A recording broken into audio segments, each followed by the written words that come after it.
और सब लोग मेरे से लगातार कह रहे हैं कि आप चौधरी चरण सिंह जी पे आपने गलत टिप्पणी करी है, चौधरी चरण सिंह जी को आपने नीचा दिखाने का काम किया। साथियों, मैं हाथ जोड़ के आप सबसे निवेदन करता हूं कि मैंने किसी भी प्रकार की चौधरी चरण सिंह जी का अपमान करने का, चौधरी चरण सिंह जी पे कोई टिप्पणी करने का कभी जीवन में सोच भी नहीं सकता। चौधरी चरण सिंह जी मेरे आदर्श हैं, महापुरुष हैं, और जीवन भर जब तक इस जीवन में मेरी जिंदगी है तब तक मैं चौधरी चरण सिंह जी और तमाम जाट महापुरुष, जितने भी जाट महापुरुष हैं, उनके पद चिन्हों पे चलने का प्रयास करूंगा और उनके जो कार्य समाज में रहे उन कार्यों को समाज के बीच में बताने का प्रयास करूंगा, समाज को जागरूक करने का प्रयास करूंगा। अगर किसी भी जाट समाज के युवा साथी को, चौधरी चरण सिंह जी के समर्थक को, चौधरी चरण सिंह जी के अनुयायी को अगर मेरे कल के शब्दों से किसी भी प्रकार की हल्की सी भी अगर ठेस पहुंची है तो मैं मेरे शब्द वापस लेता हूं। मैं समय याचना करता हूं कि मेरा उद्देश्य चौधरी चरण सिंह जी को नीचा दिखाना या उनके परिवार को नीचा दिखाना 1% भी मेरा उद्देश्य नहीं था। मेरा सिर्फ और सिर्फ तात्पर्य यह था कि हम जिस सामाजिक व्यवस्था में बंधे हुए लोग हैं, जिस रहनुमाई के लिए हम जाने जाते, जाट संसद, जाट संगठन, मेरे जैसे 250, 300, 400, 500, 1000 जाट संसद या जाट संस्थाएं चल रही है, वो संगठन क्यों बनाते हैं कि जाट समाज में जागृति आए, जाट समाज में शिक्षा का प्रसार हो, जाट समाज के बेटे बेटियों में जाट समाज के बारे, महापुरुषों के बारे में पता हो, जाट समाज के बेटे बेटियां जाट समाज के लोगों से ही शादी और ब्याह करें। यही बात है ना, इसीलिए संगठन बढ़ते हैं, सामाजिक जागृति के लिए, राजनीतिक जागृति के लिए। तो मेरा ये निवेदन था कि बहुत से सामाजिक संगठन चलाते हैं, राजस्थान में भी चलाते हैं, पश्चिम उत्तर प्रदेश में, दिल्ली, हरियाणा, पंजाब, पूरे देश में संगठन चल रहे हैं। बहुत से सामाजिक संगठन जो जाट समाज के नाम से उनके जो अध्यक्ष बनकर के बैठे हैं, उनकी ड्यूटी बनती है कि वो जाट समाज की रीति नीति को आगे बढ़ाएं, और वही जाट समाज के उनकी परिवार के अंदर अपनी बहन बेटियों को दूसरे समाज में ब्याह देते हैं। फिर किस जाट समाज की बात करते हैं? हम कहते हैं कि हमें आरक्षण मिलना चाहिए। मिलना चाहिए किस लिए मिलना चाहिए? कि जाटों में जागृति आए, एजुकेशन हो, राजनीतिक रूप से ताकत बढ़े। किस लिए? कि हम जाट हैं, कमजोर हैं, पढ़े लिखे नहीं है, दबले कुचले हैं, किसान बिरादरी, इसलिए ना जाट शब्द। हम जाति प्रमाण पत्र बनाने जाते हैं एसडीएम ऑफिस में, कलेक्टर ऑफिस में, किस लिए? कि हम जाट हैं। तो भाई जाट है तो जाट की बेटी जाट में भी बहेंगे ना, किसी दूसरे में बहेंगे। और जो भाई किसी दूसरी बिरादरी में शादी कर देता तो कोई बात नहीं, अगर कर दी तो अच्छी बात है। ये अच्छी बात है क्या? आप खुद तय करना अच्छी है बुरी है, मैं तय नहीं करूंगा। लेकिन सामाजिक संगठन चलाने वाले लोगों की ड्यूटी बनती है कि अंतरजातीय विवाह पर रोक लगे, समाज के बेटे बेटियों को जागृत किया जाए और इस बात का मैसेज दिया जाए कि भाई जो हो गया उसको भूल जाओ। आगे से नई जो युवा साथी जाट समाज की, जो समाज में इस रीति नीति को आगे बढ़ाना चाहते हैं, वो किसी प्रकार का आगे ये काम ना करे। लेकिन दुर्भाग्य है, जाट संगठन चलाने वाले लोग ही अंतरजातीय विवाह को बढ़ावा देते हैं। पिछले दिनों राजस्थान जाट महासभा के जो अध्यक्ष हैं, उन्होंने अपने सोशल मीडिया पर बहुत से टीवी चैनलों पर इंटरव्यू दिया कि बहुत अच्छा काम किया कि अभी हाल ही में राजस्थान में एक अंतरजातीय विवाह हुआ और उस विवाह में 36 कौम के भाईचारे की बात हुई। 36 कौम के भाईचारे की सामाजिक प्लेटफॉर्म पे करनी चाहिए। राजनीतिक ब्याह शादी करके और राजनीति में आप इस चीजों को कैसे रूप में इसको सही समझ सकते हो?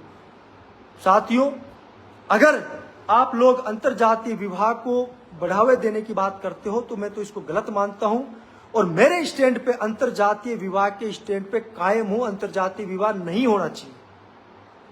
अगर मैं जाट संसद के फाउंडर प्रेसिडेंट के रूप में अगर बात करूं तो अंतरजातीय विवाह नहीं होना चाहिए, इस पे लगाम लगना चाहिए और एक पैगाम जाना चाहिए कि भाई जो हो गया, जिसने कर ली वो कर ली, वो अपनी जिंदगी जिए, लेकिन आगे नहीं होना चाहिए। और मेरा ये उद्देश्य यही था कि मैंने राजा राम जी मील जी पे कल एक स्टेटमेंट दिया था कि उन्होंने अपने परिवार में, हनुमान बेनीवाल जी ने मेरठ के कार्यक्रम में भी आह्वान किया कि एक जाट महासभा के अध्यक्ष हैं जो जाट अंतरजातीय विवाह करते हैं और समाज के लोग उनको भी आदर्श समझते हैं, राजा राम जी को भी अंतरजातीय विवाह करने के बाद भी। तो मेरा निवेदन था कि हनुमान बेनीवाल जी ने बहुत अच्छा काम किया कि अंतरजातीय विवाह के खिलाफ वो अपनी आवाज उठा रहे हैं और मैंने उनकी बात को आगे बढ़ाया है कि अंतरजातीय विवाह पूर्णतः बंद होने चाहिए। चौधरी चरण सिंह जी के बारे में मेरी ऐसी कोई टिप्पणी नहीं थी, मेरा ऐसा कोई वक्तव्य नहीं था। मैंने तो ये कहा कि राजा राम जी मील ये बताते हैं अपने स्टेटमेंट में, आप वीडियो देख लो जाकर के, कि चौधरी चरण सिंह जी की वजह से मैंने तो चौधरी चरण सिंह जी ने किया तो इसलिए हमने भी कर लिया। अरे भाई राजा राम मील जी, आप जाट समाज के अध्यक्ष हो, चौधरी साहब राजनीतिक व्यक्ति थे, आप इन चीजों को समझने की कोशिश करो। मेरे साथियों, उत्तर प्रदेश की तमाम जाट सरदारी आपका बड़ा लाड प्यार और स्नेह रहता है। अंतरजातीय विवाह कुछ चीजों को आप समझो। कौन सा उत्तर प्रदेश का जाट का बेटा है, कौन सी बहन बेटी है जो ये चाहती है कि मेरी बेटी दूसरे समाज में जाए? आप चाहते हो? मैं उत्तर प्रदेश की तमाम जाट सरदारी के युवा साथी से, सामाजिक संगठनों से और जो भी जाट के घर में जिसने जन्म लिया उससे पूछना चाहता हूं कि आप चाहते हैं कि आपकी बहन, आपकी बेटी किसी दूसरी समाज में शादी करे, मुस्लिम बिरादरी में शादी करे, जैन समाज में शादी करे? आप चाहते हो क्या? नहीं चाहते। कोई भी जाट का बेटा नहीं चाहता कि मेरी बेटी, मेरा भाई दूसरे समाज में, दूसरे धर्म में शादी करे। मैं भी नहीं चाहता। मैंने कल भी कहा था, अगर मेरे ही बेटी, मेरा भाई या मेरे परिवार में कोई अंतरजातीय विवाह करेगा तो मैं उस मेरे भाई से अपने संबंध विच्छेद कर लूंगा। मैंने यही कहा। तो आपको इन चीजों को समझो। मैंने चौधरी साहब का खंडन नहीं किया, उनका अपमान नहीं किया। मैं उनकी इज्जत करता हूं, जिंदगी भर करूंगा, और वो आदर्श है, महापुरुष है, मेरे लिए तो भगवान की बराबर है चौधरी चरण सिंह जी। लेकिन अगर फिर भी आपको ये लगता है कि रामावतार पलसानिया ने चौधरी चरण सिंह जी का अपमान किया, तो साथियों मैं हाथ जोड़ के आप सबसे विनम्र गुजारिश करता हूं कि मैंने उनका अपमान नहीं किया। मैं मेरे शब्द वापस लेता हूं, क्षमा याचना करता हूं। लेकिन साथियों, रामावतार पलसानिया जाट समाज का बेटा है, पिछले 15 साल अपनी जवानी दे दी, और पश्चिम उत्तर प्रदेश का जो बेटा आपका भाई मनु भाई है उसको राष्ट्रीय अध्यक्ष बनाया 12 अक्टूबर को जयपुर के अंदर। जयपुर में कार्यक्रम किया, जयपुर में पूरी दुनिया के जाटों को बुलाया, और पश्चिम उत्तर प्रदेश के बेटे को मैंने 2 कदम पीछे खींच करके मेरे भाई को राष्ट्रीय अध्यक्ष बनाया। आप सब लोग उस बात के गवाह हो। और आज मनु भाई पूरी दुनिया में अच्छा काम कर रहे हैं ना। अगर मैं पश्चिम उत्तर प्रदेश के किसी व्यक्ति से चिढ़ता तो ये काम कभी नहीं करता। मैं मेरा पद दिया, 15 साल की जो मेहनत, गांव गांव गली गली में भटक करके मैंने जो काम किया, इतना बड़ा नेटवर्क बनाया, मेरे पास सुबह से हजारों फोन आए। आप इस बात को, मुझे हजारों लोग कहते हैं पलसानिया जी आपने अंतरजातीय विवाह के विरोध की बात करी, इसमें आपने कोई गलत काम नहीं किया। मैंने चौधरी चरण सिंह जी का अपमान नहीं किया। मेरे आदर्श है, महापुरुष हैं, जीवन भर उनके पद चिन्हों पर चलने का काम करूंगा। लेकिन साथियों, अंतरजातीय विवाह पे जाट, मेरे को नहीं, किसी भी जाट के बेटों को इस पे कॉम्प्रोमाइज नहीं करना चाहिए। अंतरजातीय विवाह पे आपको खुल के विरोध करना चाहिए, चाहे वो राजा राम मील हो, चाहे कोई और हो। और जिसने कर लिया, हम ये नहीं कह रहे कि कर लिया भाई, आप अपनी जिंदगी जियो, हम कहां मना कर रहे हैं, आराम से अपना समय गुजारो, अपनी करो। लेकिन जब आपके बेटे बेटियों की शादी होगी तब पता चलेगा कि कैसे अंतरजातीय विवाह करने वालों के बेटे बेटियों की शादी में कितनी अड़चने आती है। साथियों, इन चीजों को समझो। मैं चौधरी चरण सिंह जी की विरासत पे, जैन चौधरी जी मेरे बड़े भाई हैं, जीवन भर सम्मान किया है और आगे भी जीवन भर का सम्मान उनका करूंगा। चौधरी चरण सिंह जी को आदर्श मानता हूं, चौधरी अजीत सिंह जी को आदर्श मानता हूं। आप राजनीतिक चीजों को इसमें घुमाने की कोशिश ना करें।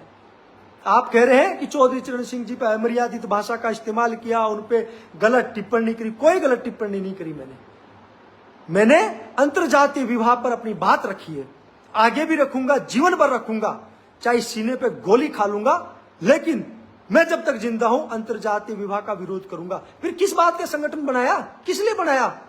हम, मेरे को जो भी फोन करते जाट के नाते तो करते हैं ना, कि पलसानिया जी मैं जाट हूं, मेरी मदद कर दो, पलसानिया जी मैं जाट का बेटा हूं, मुझे जाट संसद में जोड़ लो। है, मैं जहां भी जाता हूं जाट के नाते प्यार करती हूँ, मेरी कोई रिश्तेदारी नहीं है। कहाँ है मेरी? जयपुर में, राजस्थान में रिश्तेदारी हो सकती, बाहर पूरी दुनिया में घूमते, वहां क्या रिश्तेदारी? जाट के नाते ही ना। और मैं जाकर के वहां कहूं कि भैया अपनी बहन बेटियों को करो शुरू, मंडप पे सजाओ और बिरादरियों में शादी ब्याह करना शुरू करो। किस लिए? फिर किस बात की हम जाट है? मैं उत्तर प्रदेश के तमाम मेरे युवा साथियों से निवेदन करता हूं, चीजों को संवेदनशील है, समझने की कोशिश करो। चौधरी चरण सिंह जी, जैन चौधरी जी हमारे आदर्श है, उनका सम्मान करते हैं। उनको अगर किसी प्रकार की कोई ठेस पहुंची है तो क्षमा याचना करता हूं, मेरे शब्दों को वापस लेता हूं। लेकिन साथियों, अंतरजातीय विवाह पे जीवन में कभी कॉम्प्रोमाइज नहीं करूंगा। बहुत से लोग नीचे वो लिख रहे हैं कि आप जाट समाज के ठेके, भाई ठेकेदार नहीं है, ठेकेदार है वो फतवे जारी करते हैं, हमने फतवा जारी नहीं करा। हम समाज को जागृत कर रहे हैं, अवेयर कर रहे हैं कि भाई समाज के लिए क्या गलत है क्या सही है।